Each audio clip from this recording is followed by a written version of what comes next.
et nous lisons dans l'évangile de Jean, au chapitre 5, l'évangile de Jean, au chapitre 5, à partir du verset 1 jusqu'au verset 18, évangile selon Jean, chapitre 5, le verset 1 à 18. Écoutons, frères et sœurs, ce que nous dit la parole de notre Seigneur. Après cela, il y avait une fête des Juifs et Jésus monta à Jérusalem. Or, à Jérusalem, près de la porte de Mouton, il y avait un bassin qui s'appelle en hébreu Bethzatha et qui a 5 portiques. Sous ce portique était couchée une multitude de malades, d'aveugles, d'infirmes, d'estropiés. Là se trouvait un homme malade depuis 38 ans. Jésus le vit coucher et sachant qu'il était déjà là depuis longtemps, il lui dit: veux-tu retrouver la santé? Le malade lui répondit: Seigneur, je n'ai personne pour me mettre dans les bassins quand l'eau est agitée. Pendant que moi je viens, un autre descend avant moi. Jésus lui dit: lève-toi, prends ton grabat et marche. Aussitôt, l'homme recouvra la santé. Il prit son grabat et se mit à marcher. Or, c'était le sabbat, ce jour-là. Le juif disait donc à celui qui avait été guéri: c'est le sabbat, il ne t'est pas permis de porter ton grabat. Il leur répondit: celui qui m'a rendu la santé m'a dit: prends ton grabat et marche. Ils lui demandèrent: qui est l'homme qui t'a dit prends et marche? Mais celui qui avait été guéri ne savait pas qui c'était, car Jésus s'était esquivé. En effet, il y avait foule en ce lieu. Après cela, Jésus le trouve dans le temple et lui dit: eh bien, tu as retrouvé la santé. Ne pêche plus, de peur qu'il t'arrive quelque chose de pire. L'homme s'en alla dire aux Juifs que c'était Jésus qui lui avait rendu la santé. C'est pourquoi les Juifs le persécutaient, parce qu'il faisait cela pendant les sabbats. Jésus leur répondit: mon Père est à l'œuvre jusqu'à présent, et moi aussi je suis à l'œuvre. C'est pourquoi les Juifs cherchaient d'autant plus à les tuer, non seulement parce qu'il annulait le sabbat, mais parce qu'il disait que Dieu était son propre Père, se faisant ainsi lui-même l'égal de Dieu. Je vous invite à passer un instant en prière si vous voulez. Seigneur, accorde-nous maintenant ton esprit, ta sagesse, ton intelligence, pour que cette parole que nous venons d'entendre puisse être traduite pour chacun de nous comme une parole pour nous ce matin. Accorde-nous ton esprit pour que notre corps, nos corps, nos oreilles se laissent travailler par toi, pour que nous attendions chacun personnellement ce que tu veux nous dire par ta parole. Merci parce que tu es présent par ton esprit. Merci parce que tu es présent toi-même au milieu de nous. Merci parce que tu nous as précédés ici et que tu es celui qui veut prendre chacune de nos situations en charge, simplement parce que tu es Dieu. Ta parole est vérité. Sanctifie-nous par ta vérité. Amen. C'était se termine, frères et sœurs, par cette petite phrase: mon Père est à l'œuvre jusqu'à présent, et moi aussi je suis à l'œuvre. Parce que Dieu est à l'œuvre, le Christ est aussi à l'œuvre. Je voudrais aussi dire: parce que Dieu est à l'œuvre, et parce que celui qui nous a réunis ce matin, parce que toi et moi, appelés par Dieu, sommes ici pour invoquer son nom, et que le Christ est ici par le fait même que nous y sommes à son nom, nous savons qu'ici ce matin, pour moi, pour toi, pour nous, le Christ sera aussi de même à l'œuvre. Je trouve ça une déclaration magnifique, pleine non seulement de sens, mais d'espérance pour chacun d'entre nous. Et je voudrais que chacun de nous fasse quelque part sa confession. Dieu n'a pas cessé d'œuvrer. Dieu n'a pas mis fin à son action. Encore ce matin, il est celui qui veut agir, mais qui veut agir non pas pour les autres. Il veut agir, je le crois, d'abord pour moi. Il veut agir, je le crois, d'abord et aussi pour toi. Peu importe d'ailleurs les chocs que cela provoquerait, le fait même que je dise ça provoque déjà un choc chez certains. Est-ce que Dieu peut agir pour moi? Est-ce que Dieu peut faire quelque chose pour moi ce matin? La réponse que nous donnons le plus souvent, c'est que nous ne croyons pas que Dieu puisse faire quelque chose pour nous. Nous croyons que Dieu fait quelque chose pour les autres. Nous croyons qu'il peut guérir, qu'il peut changer les situations des autres. Nous croyons que ces autres que nous voyons témoigner sont extraordinaires, qu'ils ne sont pas comme nous. Nous croyons que pour eux, Dieu peut. Mais tous les problèmes, est-ce que je crois, est-ce que tu crois que pour toi aussi, Dieu peut agir? La bonne nouvelle que je voudrais t'apporter maintenant, c'est que peu importe les chocs que cela peut provoquer pour toi, peu importe le fait même que tu peux te sentir exclu des faits de ne pas être le meilleur chrétien que tu penses pouvoir être, ou le meilleur comme ces autres, que l'on voit tellement remplis de foi, de sorte que nous nous sentons, nous, ne pas avoir du tout de foi. Peu importe le fait que tu penses, que tu n'es pas dit, que tu es celui qui blasphème, celui qui dit le jour du sabbat que tu peux guérir comme cet autre. Peu importe ce que les gens pensent de nous. Les gens pensaient du Christ qu'il était non seulement blasphémateur, mais qu'il était aussi celui qui ne respectait pas la loi, parce qu'il faisait les choses le jour du sabbat. Donc quelqu'un a rejeté. Les gens pensaient que ce n'était pas un bon, parce qu'il osait dire que Dieu était son Père, alors que seule la sainteté de Dieu pouvait recouvrir cette qualificative qu'aucun homme ne pouvait se donner.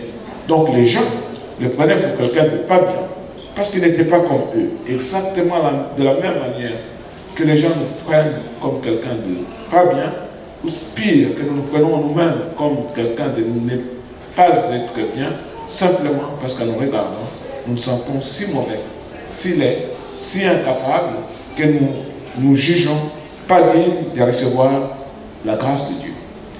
La bonne parole de Dieu que je voudrais vous donner aujourd'hui est celle-là. Dieu agit différemment et à l'encontre de toutes nos convictions.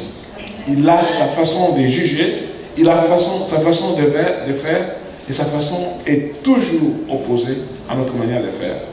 Là où j'attends Dieu, il n'est pas, il est toujours là où je ne l'attends pas. Là où je crois qu'il va agir, il n'agit pas, il est toujours là où il me surprend. Là où je pensais ne pas le trouver, c'est là où il est. Et là où je croyais le trouver, il n'est pas. Simplement parce qu'il est Dieu. Et qu'il ne peut se laisser dicter aucune conduite par un homme. Simplement parce qu'il est Dieu et que Dieu n'agit pas selon nous. Nous ne l'avons pas dans nos poches, mais c'est Dieu qui agit en nous comme lui il le veut. C'est pour ça d'ailleurs que les chrétiens, quand ils échouent, arrivent à cette conclusion un peu malheureuse en disant que la volonté de Dieu soit faite, une façon de dire, parce qu'il n'a pas fait comme je voulais, alors que sa volonté soit faite. Nous voulons tellement manier Dieu que quand il manifeste sa souveraineté, c'est là où nous nous souvenons qu'il est souverain et que nous disons que sa volonté soit faite. Je voudrais que nous apprenions, frères et sœurs, que Dieu est Dieu et qu'il restera toujours Dieu. Il sera toujours au-dessus de nous et que jamais il ne se laissera manipuler par nous.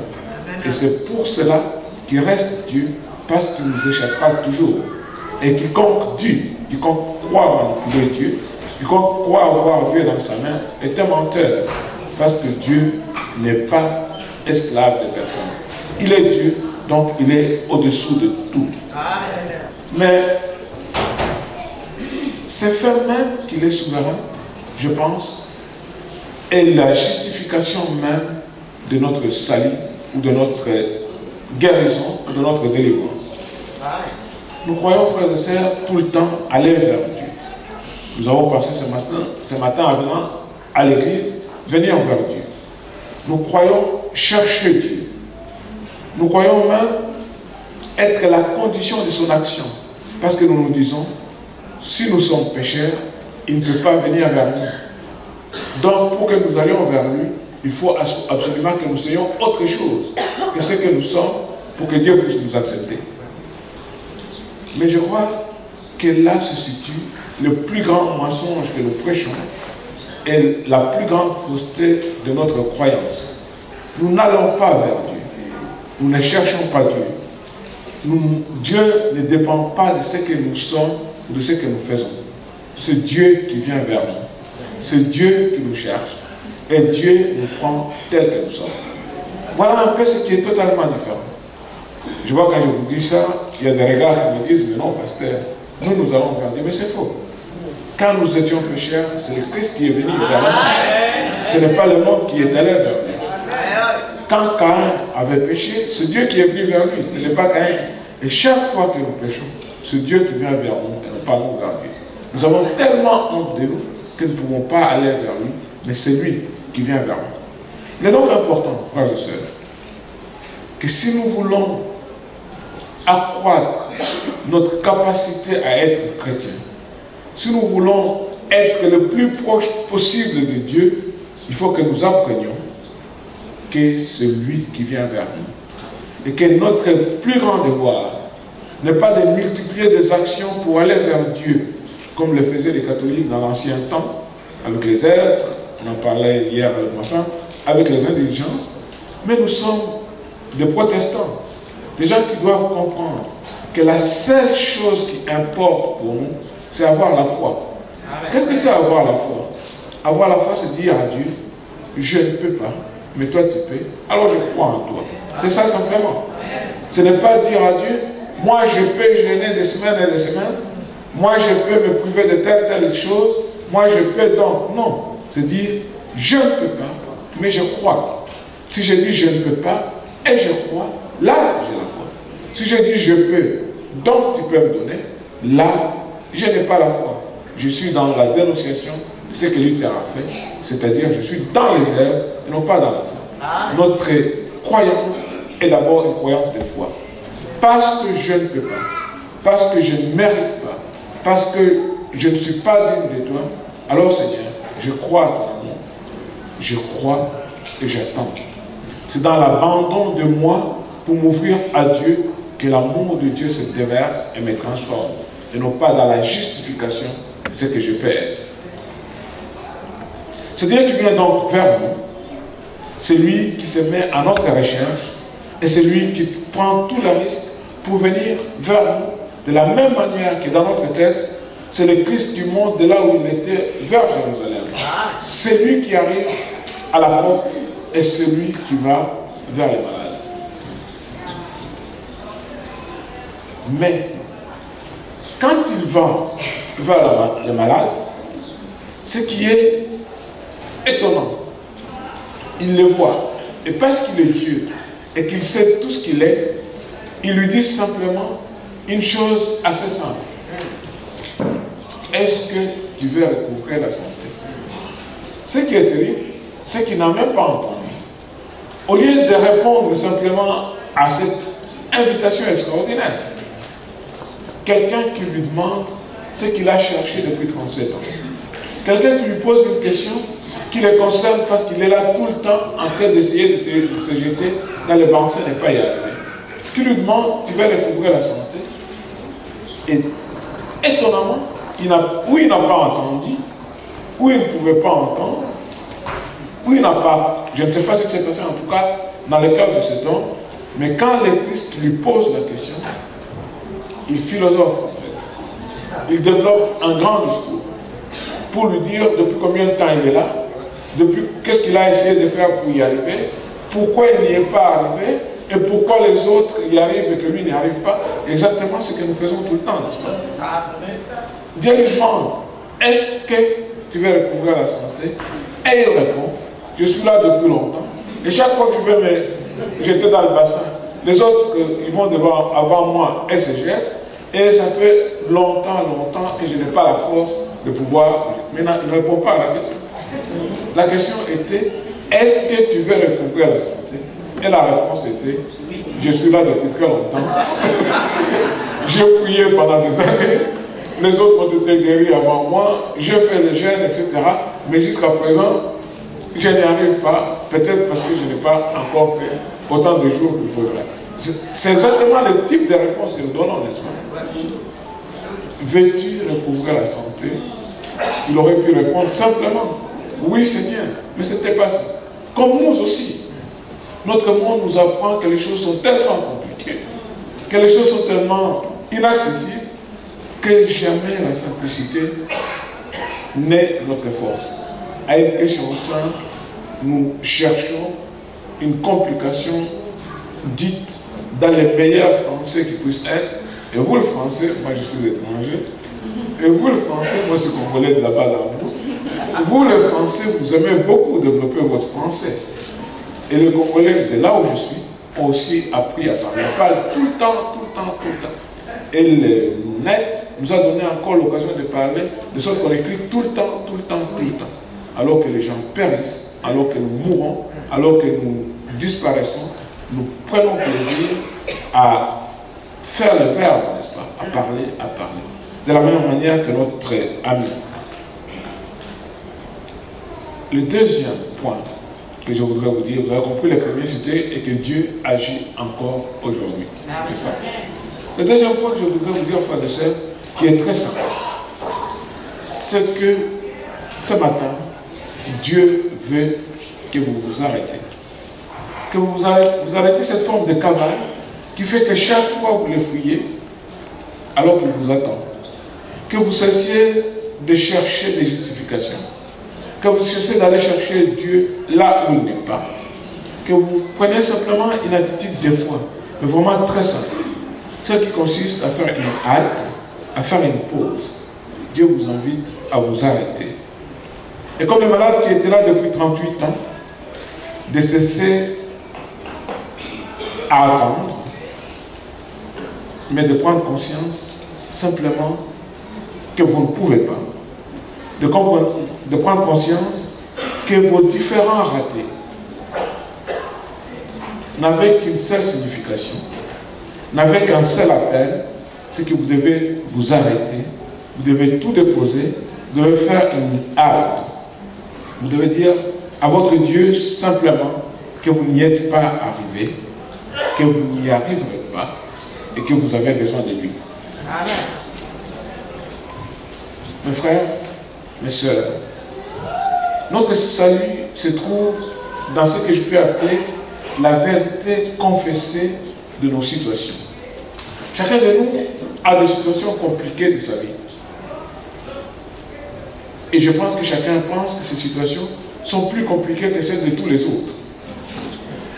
Et nous passons toute notre vie à construire dans l'hypocrisie ce que je peux appeler la justification de nos échecs. De sorte qu'à la fin, nos échecs nous apparaissent comme étant de nos échecs, comme simplement des choses qui doivent être. Parce que nous avons tellement pris l'habitude de les habiller, de les justifier, que nous avons l'impression que c'est normal. Et nous avons accepté nos situations comme étant des situations irréversibles. Parce que simplement, nous avons développé une capacité à les justifier qui fait que nous vivons avec, que malgré tout, nous nous trimballons avec tous ces poids qui du coup sont devenus normaux. Mon message ce matin, c'est vous dire que vous avez assez marché avec ce poids sur les épaules. Lui, c'était 37 ans. Pour vous, je ne sais pas depuis combien de temps. Mon message, c'est vous dire que seule la vérité dite de tout notre cœur intéresse Dieu. Mon message, c'est vous dire que vous avez maintenant le temps de vous arrêter. De vous arrêter à cette habitude que vous avez prise de donner à vos mensonges une forme, de sorte que vous sont apparus aujourd'hui comme des vérités. Quelle que soit la forme, quelle que soit la justification, quelle que soit la manière que vous avez pris l'habitude de le dire, un mensonge reste mensonge. Amen. Et contrairement à ce qu'on nous dit, la vérité n'est pas relative. La vérité est vérité. Amen. Et le mensonge est mensonge. C'est dans la vérité, quelle que soit sa dureté d'ailleurs, si je trouve le moyen de la confesser, c'est dans la vérité que se trouve le secret de l'affranchissement. C'est pour ça que la Bible nous dit que nous connaîtrons la vérité et la vérité nous affranchira. J'ai envie de dire, nous serons affranchis que quand nous apprenons à dire la vérité, notre vérité, quelle que soit la dureté que celle-ci présente. C'est dans la vérité, une vérité crue, quelquefois horrible, mais que je prends la conscience et la résolution de confesser. C'est dans la confession de cette vérité que j'atteindrai plutôt le cœur de Dieu. Et parce que je dis à Dieu ma vérité, Dieu viendra vers moi. Ce qui est terrible, c'est que Dieu la connaît, cette vérité. Ce n'est donc pas la peine de la lui cacher. Il veut simplement que nous la disions. C'est ce qui était positif dans la déclaration de ce malade quand il rencontre cet inconnu. Parce que le Christ, pour lui, contrairement à toi et moi, lui était inconnu. C'est simplement un inconnu de passage qui lui dit, veux-tu recouvrir la santé? Comme il ne savait pas qui c'était, évidemment, il lui répond en espérant trouver de lui l'aide qu'il l'attendait. Parce que qu'est-ce qu'il attendait en vérité? Celui qui le portera le plus vite pour le mettre dans l'eau quand l'eau sera agitée. Et s'il pouvait le convaincre de cela, il trouverait peut-être là la personne qu'il fallait. Et donc sa vérité à lui, c'était de lui dire sa difficulté. C'est ce qui est positif dans ce message. Et quelle est sa difficulté? Seigneur, je n'ai personne pour me mettre dans le bassin. Si tu peux être celui-là. Quand l'eau est agitée, pendant que moi je viens, un autre descend avant moi. Si tu peux te mettre devant les autres pour que cette fois-là, ce soit mon tour, tu m'auras rendu tous les services. Parce que sa foi était dans une seule chose. Il fallait qu'il se lance dans le bassin. Oh, Dieu l'invitait à une autre foi. Vous avez mis votre foi dans tout ce que vous avez appris. Et la grande révolution que je voudrais vous apporter maintenant, c'est qu'il faut que vous mettiez votre foi autre part que là où vous l'aviez mise avant. Parce que sa foi c'était l'eau agitée et que sa difficulté c'était d'être là les premiers. Voilà ce qu'il expose clairement au Seigneur. Je voudrais m'arrêter un peu sur cette confession avant d'aller à cette deuxième conclusion que je vous dis. Mais sa confession avait ceci de terrible. La première, c'est qu'il disait sa solitude et son manque. Je suis seul, je n'ai personne. Il n'y a pas quelque chose de très grave que quand on est seul et quand on n'est personne. Je ne sais pas s'il y a des gens qui sont seuls ici. J'ai vu cette expérience un peu maintenant. Vous savez que j'ai quitté ma famille depuis quelques temps. Et j'habite seul à Kinshasa dans une maison. Et une fois, je suis tombé malade la nuit. Et à Kinshasa, il fait très chaud. J'avais l'impression que je ne pouvais pas respirer. Et à Kinshasa, il fait entre 30 et 40 degrés. Donc, il fait tellement chaud. Et dehors, il y a des moustiques. C'est pour vous dire que vous ne pouvez pas, comme ça, la nuit, ouvrir la fenêtre, comme vous le voyez ici. Parce qu'ouvrir la fenêtre, c'est les moustiques qui entrent. Et il fait tellement chaud, quand vous avez l'impression d'étouffer, et que vous ne pouvez pas ouvrir la fenêtre parce qu'il y a des moustiques, et que vous êtes tout seul, vous voyez un peu comment la solitude vous apparaît comme quelque chose d'extraordinaire. Vous ne pouvez pas ouvrir la fenêtre parce que vous êtes seul, vous ne pouvez rien faire. Et très souvent, la solitude est quelque chose de terrible. Quand tout d'un coup, vous vous retrouvez seul, en sachant que vous ne pouvez ni faire appel à personne, ni recourir à rien du tout, et que vous vous retrouvez seul devant votre mal. Et il était seul devant son mal. Et sa confession, c'était de dire, Seigneur, je suis seul devant mon mal, et personne ne peut m'aider. Comme vous pouvez ce matin être seul devant votre mal, et que tous qui pouvaient vous aider se sont fatigués ou ne sont plus là. Cette confession a, en deuxième lieu, cette chose-là de terrible, c'est qu'elle est une confession de l'impuissance. Parce qu'il fallait simplement être là quand l'eau était agitée. Et qu'il fallait être rapide. Et que par sa maladie, ni cette rapidité, ni la constatation même que l'eau agitée était difficile, il savait donc qu'il ne pouvait pas y arriver. Cette confession avait une troisième chose de terrible, c'est qu'il voyait tous les jours les autres s'y jetaient derrière et lui restait là, sur son grabat, incapable de guérir. Il n'y a rien de plus terrible que de voir les autres y arriver et moi, je n'y arrive pas, simplement parce que je ne peux pas y arriver. C'était donc une déclaration d'une impuissance totalement désespérée. Mais plus grave encore, frères et sœurs, cette confession avait fini par lui enlever toute possibilité d'espoir, parce qu'il savait qu'il n'avait pas la force que cela demandait. Et quand Christ lui dit, veux-tu recouvrer la santé? Lui qui savait les chemins pour recouvrer la santé, vous comprenez donc pourquoi il dit cela, mais tellement préoccupé par sa situation, il n'a pas envisagé qu'il pouvait y avoir une autre possibilité que celle qu'il attendait. Ma conclusion, mon message pour vous aujourd'hui, c'est que Dieu a une autre possibilité que celle à laquelle vous avez toujours cru. Mais je vous demande simplement une chose, c'est le temps de ce culte, d'oublier ou de cesser vos justifications, vos explications, mais de vous dire simplement que face à Dieu, Dieu attend de toi maintenant que tu fasses silence, que tu apprennes à te taire et être à l'écoute. Très souvent dans nos églises, je viens à dire aux gens une autre petite chose. Nous à Kiliban, on fait l'expérience du silence.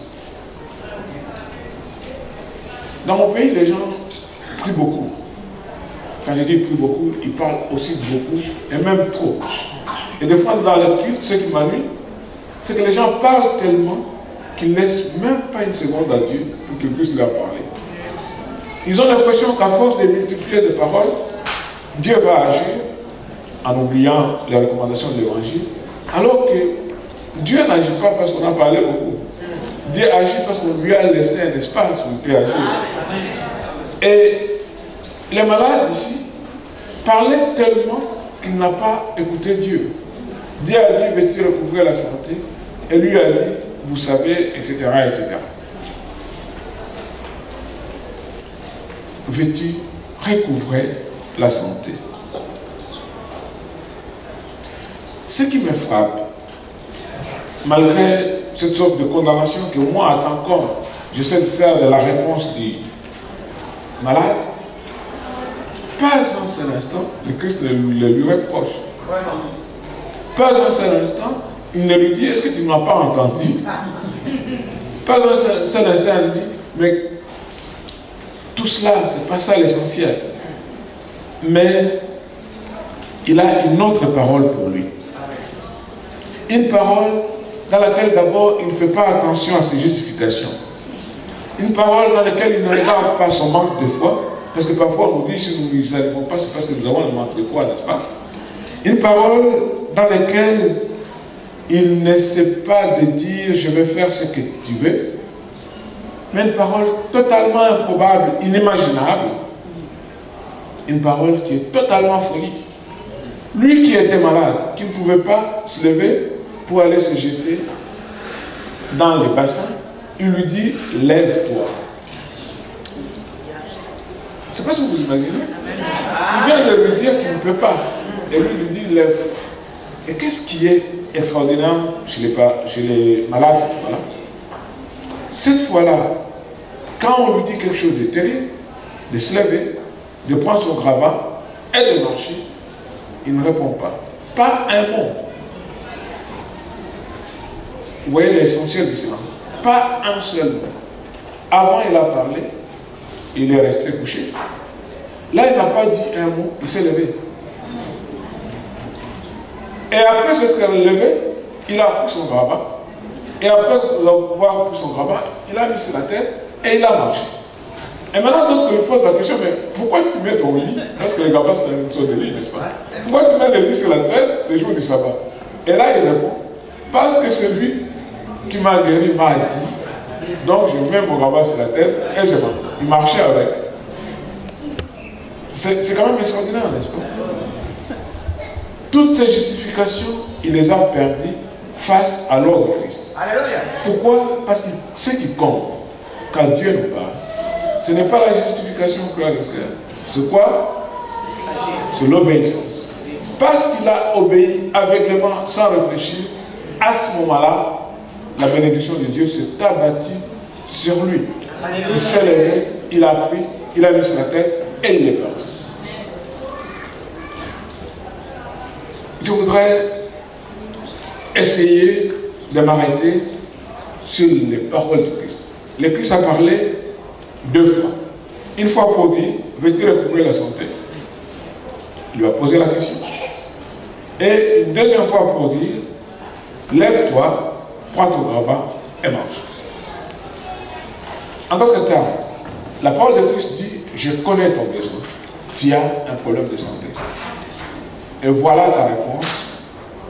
Lève-toi, prends ton rabat et marche. Vous voyez la justesse et la grandeur de notre Dieu. Il connaît notre besoin, il ne nous le demande même pas. Il dit, veux-tu recouvrer la santé? Parce que tu as un problème de santé.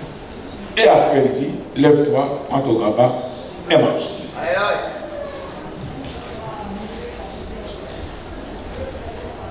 Je voudrais, avant de continuer, insister sur les philosophes que nous devenons face à notre désespoir pour nous appeler à devenir des chrétiens obéissants parce que nous avons la foi.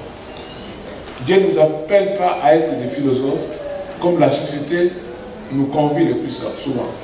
Dieu nous appelle à être des hommes de foi qui obéissent. Et c'est dans l'obéissance et la foi que nous deviendrons de véritables serviteurs. Sans rejeter la réflexion et les doutes, la foi est d'abord l'invitation à la pratique de l'obéissance. Et la parole de Dieu requiert obéissance. Je crois que la plus grande faiblesse de nos églises en général, c'est que nous avons fait de lieux de culte, de lieux de philosophie, au lieu d'en faire de lieux de foi et d'obéissance. Et on a confondu en fait écouter la parole de Dieu et philosopher autour de la parole de Dieu. Et très souvent, nos lieux de culte sont tellement devenus des lieux de philosophie qu'elles sont devenues des lieux de manque de foi, et c'est pour ça que nos églises sont devenues des églises non actives, des églises non efficaces, des églises qui font la volonté de Dieu. Je voudrais, et je sais, que vous dire que Dieu veut que nous devenions, que nous demeurons, que nous ne soyons qu'une église de foi. Et que dans cette foi, il veut nous apprendre à écouter autrement la parole de Dieu. Écouter autrement la parole de Dieu, c'est l'écouter d'une manière qu'elle soit efficace pour ma vie, pour votre vie, pour la vie de votre famille, pour la vie de votre nation.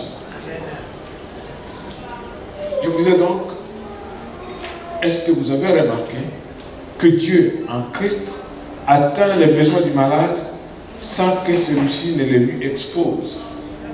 Très souvent, quand nous prions, nous demandons aux gens, tu veux que je prie pour toi? Mais le Christ ne demande pas aux gens, pourquoi vous voulez que je prie pour vous? Il dit, vous avez besoin de ça, et voilà votre réponse. Dieu, venant vers nous, connaît notre souci. Pas besoin de passer des années à chercher les meilleurs mots pour l'exprimer.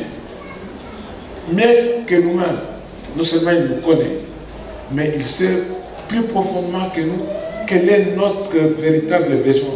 C'est lui qui fait que nous sommes dans la situation dans laquelle nous nous trouvons. Et en venant vers nous, il n'attend pas de nous une explication inutile, mais il attend simplement que je puisse lui dire oui Seigneur, je vais retrouver la santé. La santé. Très souvent, quand on parle de santé, on attend la santé physique. Même si nous prenons la santé physique, je dirais que les gens qui ont un certain âge savent tous qu'ils souffrent quelque part toujours quelque chose. Mais notre santé est multiple. Elle est physique, elle est psychologique, elle est matérielle, elle est de toutes sortes. Nous sommes malades. Nous sommes malades de notre culture, nous sommes malades de notre croyance, nous sommes malades de notre santé, nous sommes malades de notre pauvreté, nous sommes même malades de notre richesse. Rien ne nous donne la véritable santé. Mais Dieu veut que nous soyons en santé, c'est-à-dire que nous recouvrions simplement la vie.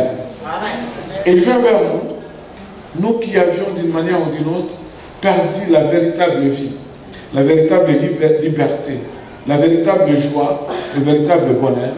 Il vient vers nous pour nous dire, je vous apporte ce matin la vie. Mais qu'est-ce que nous répondons à cela? Il y a quelque chose qui m'a frappé. Les Christ, contrairement à nous, quand quelqu'un se lève pour demander la guérison, nous disons, tu as ta guérison, n'est-ce pas? Il ne lui dit pas, tu as ta guérison. Il ne dit pas, tu es guéri. Il lui dit, prends ton grabat et marche, lève-toi. Totalement le contraire de ce que nous dirions, n'est-ce pas? Parce que nous aurions dit, parce que depuis 37 ans, tu cherches la guérison, maintenant prends la guérison au nom du Seigneur. Mais lui, il ne lui a pas dit ça. Et très souvent, nous disons, tu as ta guérison. Et très souvent, c'est un mensonge. N'est-ce pas? Parce qu'après, on dit, si tu n'as pas été guéri, si ta guérison a duré quelque temps, etc., c'est parce que, etc. Mais lui, il a dit, prends ton lit et marche. C'est-à-dire, aucun doute, il était guéri, n'est-ce pas? Parce que sans être guéri, il ne pouvait pas se lever. Sans être guéri, il ne pouvait pas porter son lit. Sans être guéri, il ne pouvait pas marcher. Le Christ a donné la preuve de la guérison et non pas une parole philosophique comme nous les hommes, souvent mensongères, d'une guérison qui n'a pas eu lieu et que nous allons essayer d'expliquer demain. Il lui a dit, prends ton lit et marche. Mais il a dit, lève-toi. Parce que le plus difficile, le plus souvent, frères et sœurs, c'est d'obéir. Et d'obéir à cette chose qui va manifester notre foi. Dieu vous donne, mais vous dit d'abord de vous lever. Mais qu'est-ce que ça signifie se lever? Se lever, c'est d'abord dire que je manifeste ma foi à la parole qui m'a été donnée. Parce qu'il m'a dit de me lever, je fais foi à sa parole et je me lève. Et tout d'un coup, il se surprit en train de se lever. Se lever veut dire que je prends possession de la parole qui m'a été adressée. Je la fais mienne, je l'intègre dans mon propre corps, de sorte que, en l'intégrant en moi, je trouve en elle la force d'accomplir quelque chose que je ne pouvais pas faire jusqu'à maintenant. Il m'a dit de me lever, alors par la foi, je me concentre et je prends cette parole, je la mets en moi et je me lève. Et effectivement, je me lève parce que la parole cesse d'être une parole pour devenir une action créative à l'intérieur de moi et elle me met debout. Obéir à cette parole qui me dit lève-toi, ça signifie en même temps. Parce que ma faiblesse était dans le fait d'être couché, ça signifie en même temps. Je prends victoire sur ce qui m'a rendu esclave pendant toutes ces années. J'étais couché, mais désormais je serai debout. Je refuse d'être couché et je me mets debout. Je prends victoire sur ma situation, je prends l'initiative et j'affirme. Je deviens celui qui décide. Je deviens celui qui me met en vainqueur. Je me lève. Mais ce n'était pas tout. Ça ne sert à rien de se lever et de rester là. Si tu te lèves et tu restes là, ça ne va pas, n'est-ce pas? Non. Mais tu te lèves pour quoi faire? La première chose, pour prendre ton grabat. Et là, c'est bizarre. Il aurait pu laisser ce livre de malheur, là, n'est-ce pas, pour oublier et partir. Mais le Seigneur lui dit de prendre son rabat. Parce que ce lit a une signification spéciale. Jusque-là, ce lit était sa prison. Jusque-là, ce lit était la manifestation de sa faiblesse. C'est le lit qui le portait, parce que lui ne pouvait pas le porter. Mais maintenant, il est mis sur sa tête. Ça signifie non seulement qu'il peut le porter, mais même qu'il peut marcher avec. Non seulement il devient le maître de sa situation, mais il les contrôle parce qu'il est capable de marcher avec. Dieu ne nous demande pas seulement de nous lever et de regarder ce qui nous rendait esclaves pour que demain ça nous rattrape encore. Mais il nous demande de prendre victoire sur ce qui nous rendait esclaves, de les contrôler, de sorte qu'en marchant, nous prenons victoire et nous contrôlons ce qui nous contrôlait hier. Voilà pourquoi la bénédiction de Dieu est extraordinaire. Il nous met debout, mais en vainqueur, et il nous donne les moyens d'être les maîtres de ce qui hier nous a rendus esclaves.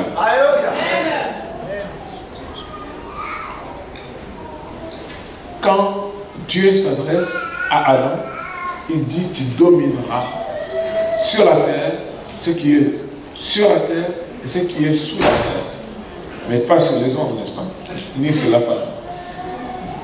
Dieu veut que nous devenions ceux qui dominent les situations qui sont devant nous. Que nous devenions les maîtres, les représentants de Dieu, ceux qui Dieu a posé comme maître sur la terre et non pas ceux qui subissent les situations. Mais Dieu veut que nous soyons en mouvement, que nous nous mettions en route. Parce que Dieu ne nous appelle pas à faire de la marche sur place. Dieu nous fait à la manœuvre, comme lui. La vie chrétienne ne saurait être un arrêt, une sorte d'immobilisme. Même les jours du sabbat, Dieu n'attend pas de nous que nous puissions dire parce que c'est dimanche, vous comprenez? Non, même le dimanche, il nous veut en action. Amen. Le Christ était en action les dimanches pour Dieu et pour les hommes. Et nous devons à tout moment être en action pour Dieu et pour les hommes, quoi qu'il en coûte. Je me demande d'ailleurs pourquoi. Je me demande d'ailleurs si ce n'est pas pour ça. Vous savez que le sabbat c'est le samedi. Et que nous, en tant que continuité du judaïsme, nous devions faire nos cultes le samedi. Mais les chrétiens ont décidé de le faire le dimanche. Ils font de désobéissance, n'est-ce pas? Oui. Pourquoi?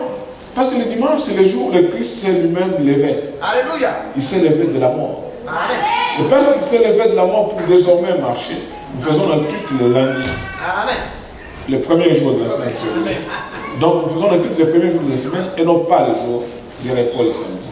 Parce que, en suivant le Christ, nous avons décidé d'être ceux qui respectent non pas la loi qui nous dit, mais l'accomplissement de la loi qui nous sauve. Amen. Nous nous levons avec lui les premiers jours de la semaine pour agir à son nom.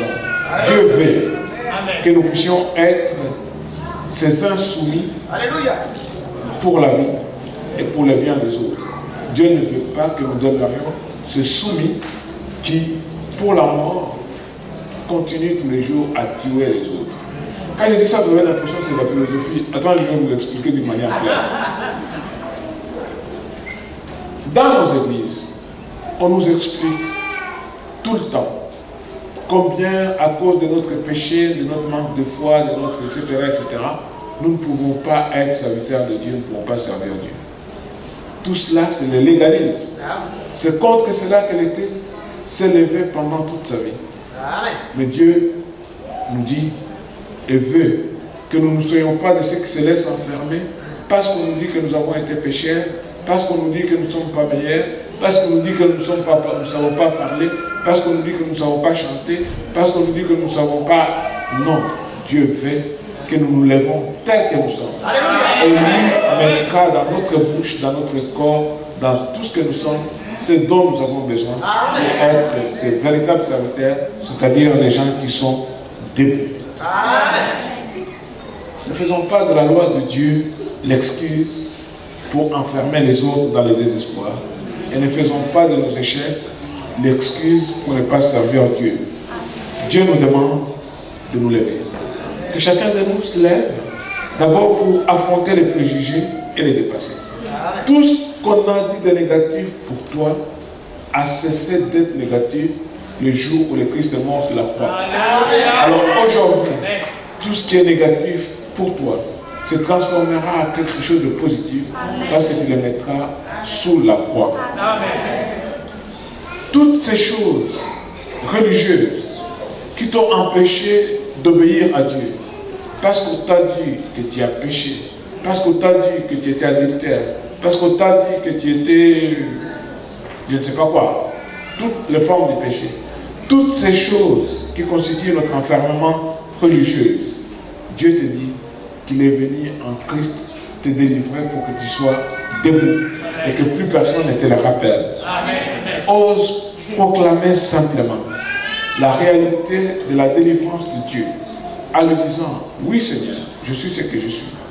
Je suis le maudit que l'on dit. Je suis le mauvais, la mauvaise qu'on proclame. Je suis celui qui n'arrive pas à prendre la force pour pouvoir me jeter à l'eau comme les autres. Mais tel que je suis, parce que tu me dis de me lever, je me lève. Et aujourd'hui, je prends la décision de prendre mon cabas. Je prends la décision de prendre ma destinée à main. Je prends la décision de prendre ma vie sous mon propre contrôle. Je ne veux plus que quelqu'un me conduise, mais je vais simplement être conduit par toi. Et mes yeux fixés par toi, je vais me lever, Seigneur, et marcher. Parce que je sais que toutes mes situations, toutes mes difficultés, à partir d'aujourd'hui, pas demain, tu les prends en main et tu fais de moi quelqu'un de victorieux. Dieu, frères et sœurs, a atteint votre Église aujourd'hui parce qu'il a vu ton désespoir. Dieu est venu aujourd'hui à travers cette parole vers toi parce qu'il voulait absolument atteindre ce qui t'a empêché jusqu'ici d'être debout. Alors, quel est ton mal? Quel est ton enfermement? Quelle est ta maladie? Quel est ton manque? Quelle que soit sa grandeur, la parole du Seigneur pour toi ce matin est simple. Veux-tu recouvrer la santé? Veux-tu changer ta situation? Veux-tu changer ta réalité? Veux-tu retrouver ce qui est le plus précieux pour toi? Si tu le veux, n'hésite pas. Dis simplement à Dieu oui. Si tu le veux, obéis, lève-toi. Prends ta situation à main avec Jésus-Christ. Sublime-la, sois au-dessus d'elle et mets-toi en marche. Et c'est lui qui s'est mis en marche vers toi. Jésus-Christ, notre Seigneur, aujourd'hui, te tend la main, il marchera avec toi et tu vaincras. Qui veut se lever aujourd'hui et dire au Seigneur, avec toi, je vais marcher désormais, être victorieux de ma situation. Si tu es là, lève-toi. Lève-toi et le Seigneur viendra vers toi. Et pendant que nous rechantons ces chants, confie-toi totalement au Seigneur et le Seigneur viendra totalement résoudre à toi toutes les difficultés simplement parce que tu as...